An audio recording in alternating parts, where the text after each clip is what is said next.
На фронте особое значение имела солдатская песня. Она поднимала дух, настрой, а когда надо, напоминала о доме и тех, кто ждет.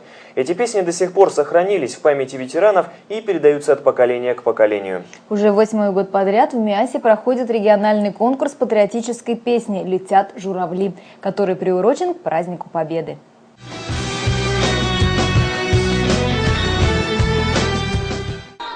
Исполнители из Екатеринбурга, Магнитогорска, Карабаша, Пласта, Сима, Копейска, Златоуста, Миаса и других городов выходили на сцену, чтобы отдать дань памяти русскому солдату-победителю посредством хорошей песни. Композиции были разные, и те, что давным-давно вошли в наши сердца и остались там навсегда, и совсем новые. Но тема одна – о подвиге, который совершили наши отцы и деды.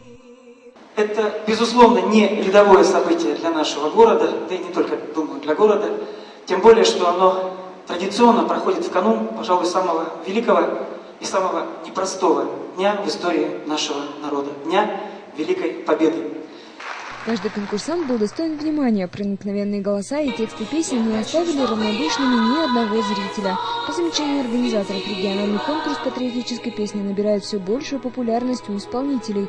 Возможно, что в следующем году география участников мероприятия значительно увеличится.